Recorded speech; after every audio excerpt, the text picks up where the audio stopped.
লড়াই চলবে।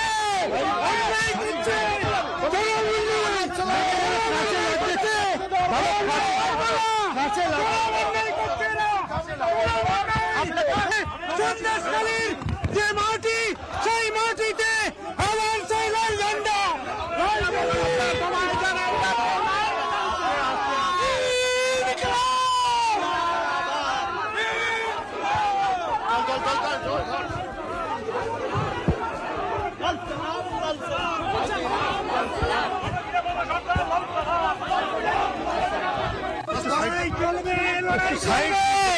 লড়াই চলবে।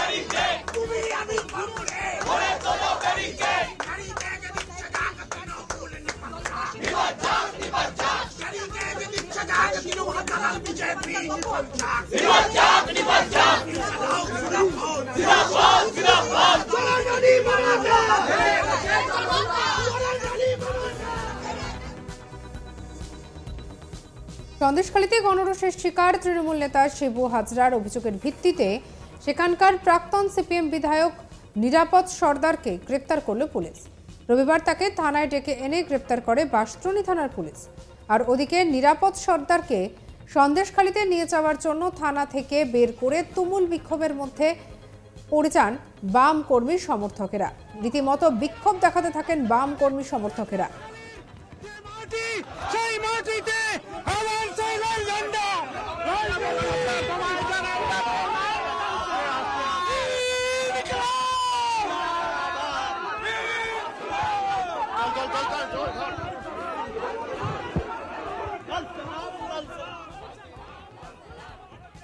নিরাপদবাবুকে থানা থেকে বের করার সময় তুমুল বিক্ষোভ দেখাতে থাকেন তারা। থানা থেকে বেরোনোর সময় সংবাদ মাধ্যমকে নিরাপদবাবু বলেন, তৃণমূলের অত্যাচারের বিরুদ্ধে সন্দেশখালীর মানুষ সংঘবদ্ধ প্রতিরোধ করে তুলবে। কি বলেছেন তিনি, শুনবো।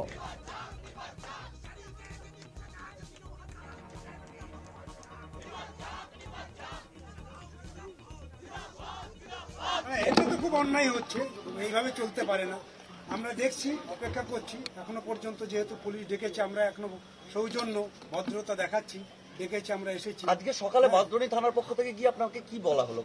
বাঁশদ্রোণী থানার পক্ষ থেকে আমি তো এদেরকে চিনি না, প্রায় 10-12 জন গেছিল। থানার পুলিশ নাকি গুন্ডাকে জানে, কে করে বুঝবো। তবু একজন বললো যে আমি মেজাও বলছি, আপনি চলুন। আসতে চাইছিলাম না, আমি বললো কাগজ দেখান, কোনো কিছুই দেখায়নি। বললো যে বড়বাবু ওখানে চলুন, থানায় চলুন, ওখানে সব কি কেস কানেকশনে বা কেন কি কোনো কিছুই আমি জানি না, এখনো পর্যন্ত কিছুই জানি না যে কেন ডেকেছে। শাহজাহানকে তো খুব নিন্দা করছি, খুব নিন্দা করছি।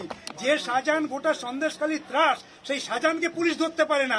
পুলিশ এক্স-এমএলএ কে ডেকে নিয়ে এসছে থানাতে। তাহলে এক্স-এমএলএ হওয়া সত্ত্বেও আমরা সৌজন্য বজায় রাখার জন্য থানায় এসেছি। ওখানে যে আজকের 144 করা হয়েছে, সেটাও অন্যায় করা হয়েছে।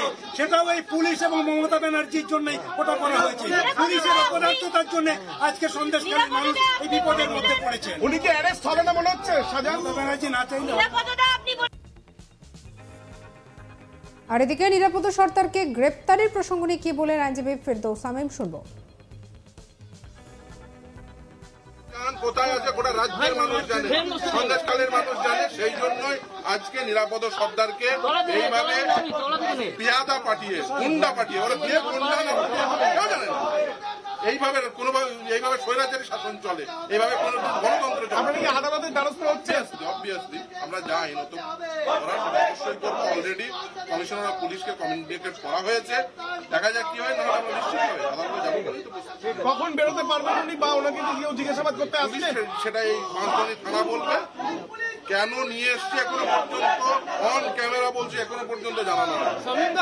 এখন 12টা 35 বাজে, 10টার সময় নিয়ে এসছে, 2 ঘন্টা 35 মিনিট হয়ে গেল, এখনো পর্যন্ত নিরাপদ সর্দারকে জানানো হয়নি যে তাকে কেন বাঁশদ্রোণী থানায় আনা হয়েছে। এটা কি গণতন্ত্র চলছে নাকি মমতা বন্দ্যোপাধ্যায়ের স্বৈরাচারিত, নাকি রাজতন্ত্র, রানীমার রাজতন্ত্র চলছে? কতক্ষণ অপেক্ষা করবেন আপনারা? দেখুন, অপেক্ষা করব যতক্ষণ পর্যন্ত না পুলিশ ওকে জানাচ্ছে যে কেন নিয়ে এসছে। যদি তা না হয়, ল অ্যাবাইডিং সিটিজেন হিসাবে সে থানায় এসছে, 10 থেকে 12 জনকে পেয়াদাকে পাঠিয়েছিল, তারা পরিচয় দিয়েছে পুলিশের, কিন্তু আদৌ পুলিশ কিনা সে নিয়ে যথেষ্ট সন্দেহ আছে। আমরা সমস্ত বিষয়টা দেখি। এসপি বসিরহাট আসবে বলে নাকি পুলিশ আপনাদের কর্মীদের জানিয়েছে?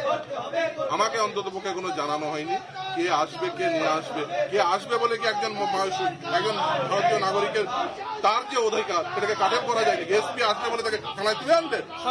কোথাও থেকে কে কোন রাজা আসবে, কোন রানী আসবে তাই বলে একজন ভারতীয় নাগরিককে ধরে এনে থানায় বসিয়ে রাখবে? এসপি আসবে তার বাড়িতে তাকে করতে হবে? লড়াই চলবে, লড়াই চলবে, লড়াই চলবে, লড়াই চলবে। আর এদিকে সিপিএম এর রাজ্য সম্পাদক মোহাম্মদ সালিম কি বলছে শুনুন। অভিযোগকে ধরার কথা, ডাকার কথা, জিজ্ঞেস করার কথা সব শুকে গেছে। আর এটাই হচ্ছে নতুন ধরনের কারসাজি, যাতে আমরা ভয় পাই না।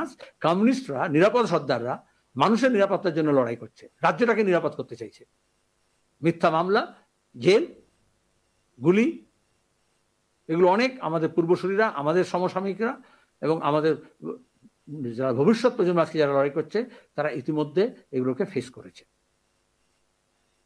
আর এদিকে আইনজীবী বিকাশ রঞ্জন ভট্টাচার্য কি বলছে শুনুন। গ্রেপ্তার না করে একজন নাগরিককে আটকে রাখাটা এটা আইনত অপরাধ। আমরা সমস্ত ঘটনা লক্ষ্য করছি এবং পরবর্তীকালে যা পদক্ষেপ নেওয়ার আমরা নেব। সেক্ষেত্রে শিবু হাজরার যে অভিযোগ, এখনো পর্যন্ত শিবু হাজরা নিজেই ফেরা, তার অভিযোগের ভিত্তিতে কি গ্রেফতার? ওখানে পুলিশকে পাঠানো হয়েছে এই ক্রিমিনালদের প্রোটেকশন দেওয়ার জন্য। পুলিশ তার যে করণীয় কাজ আইনের নির্দেশিত কাজ নয়, মমতার নির্দেশনা যা করছেন, যারা ক্রিমিনাল তাদের প্রোটেকশন দিচ্ছেন এবং যারা ক্রিমিনালদের বিরুদ্ধে লড়াই করছেন তাদের গ্রেপ্তার করছেন। এটাই তো ধারাবাহিকতা ভাবেই মমতার আমল হয়ে আসছে। কোথাও কোথাও প্রতিরোধ হয়েছে, কোথাও প্রতিরোধ হয়নি, কিন্তু এখন প্রতিরোধটা সর্বাত্মক প্রতিরোধ হবে। নিরাপদকে গ্রেপ্তার করে মমতা তৃণমূলের যে অধিকার মেয়েদের বাড়ি থেকে তুলে নিয়ে গিয়ে উপভোগ করে ফেরত পাঠিয়ে দেওয়া, মধ্যযুগীয় জমিদারি সুলভ যে অধিকার, সেই অধিকারটাকে প্রতিষ্ঠিত করতে চেয়েছেন। তার কারণ ওই রকম অন্যায়ের বিরুদ্ধে আন্দোলন করে প্রতিরোধ করেছিলেন নিরাপদকে গ্রেপ্তার মানেই আন্দোলন এবং প্রতিরোধকে আটকে দেওয়ার প্রচেষ্টা। এখনো কিছু জানায়নি তারা, কিছুই জানায়নি যতক্ষণ না সে একটা তো অভিযোগ করেছে, সে তো লিখিতভাবে অভিযোগ করেছে। এত বড় অপরাধী, সে থানায় গেল, অভিযোগ করলো, পুলিশ তাকে গ্রেপ্তার করলো না। কিন্তু যার বিরুদ্ধে অভিযোগ করলো, আপনারা দেখেছেন সমস্ত বিক্ষোভটা সংগঠিত হচ্ছে গ্রামের মহিলাদের দ্বারা। এটা সবাই যাদের চক্ষু আছে তারা দেখেছেন। আর অভিযোগ করা হলো নিরাপদ এদের উস্কে দিয়েছেন। যদি উস্কে দিয়ে থাকেন, নিরাপদ ঠিক কাজ করেছেন, গ্রেপ্তার হবেন কেন?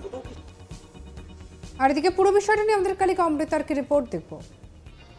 এই মুহূর্তে আমরা যেটা দেখেছি যে একাধিক ধারা দেওয়া হয়েছে নিরাপদ বাবুকে গ্রেফতারের ক্ষেত্রে, এবং বসিরহাট থানা থেকে 5 জন আধিকারিক তারা কিন্তু আসে এবং তাকে কিন্তু জেরা করে, এবং জেরার ভিত্তিতে বাঁশদ্রোণী থানার কাছে সমস্ত তথ্য দিয়ে অবশেষে কিন্তু তারা হেফাজতে নিয়ে তাকে গ্রেফতার করেছে। এবং সেই ক্ষেত্রে প্রথম থেকেই কিন্তু সিপিএমের যারা কর্মী সমর্থক রয়েছেন তারা কিন্তু পরিষ্কারভাবে জানাচ্ছেন যে প্রাক্তন সিপিএম এমএলএ বা বিধায়ককে এরকমভাবে বাড়ি থেকে ডেকে নিয়ে এসে দীর্ঘক্ষণ আটক রেখে অবশেষে গ্রেপ্তার, তার কারণ কি? এই বিষয়গুলো নিয়ে কিন্তু ইতিমধ্যে প্রশ্ন উঠছে। কারণ তিনি কিন্তু প্রথম থেকে বলে আসছেন যে শাহজাহান ওই এলাকা অর্থাৎ সন্দেশখালীর মধ্যেই রয়েছে, কিন্তু পুলিশ তাকে এখনো পর্যন্ত গ্রেপ্তার করেনি। এরকম বেশ কিছু প্রশ্ন কিন্তু নিরাপদ বাবু আগেই তুলেছিলেন। সবকিছু ভিত্তিতে এই মুহূর্তে আমরা দেখলাম বসিরহাট থানার পুলিশ তাকে গ্রেফতার করে নিয়ে যাওয়া গেছে, এবং যে সমস্ত ধারা দেয়া হয়েছে একাধিক ধারায় কিন্তু তাকে গ্রেফতার করা হয়েছে। সেই বিষয় নিয়ে ইতিমধ্যে কিন্তু বেশ বড় কর্মসূচি নেবেন সিপিএম এর তরফ থেকে এবং আইনি পথে হাঁটবেন, এরকমই কিন্তু বক্তব্য শোনা গেল তাদের কাছ থেকে। পরবর্তী আপডেট অন্যান্য খবরের জন্য সঙ্গে রাখুন আজ তাক বাংলার ইউটিউব চ্যানেলকে সাবস্ক্রাইব করতে ভুলবেন না।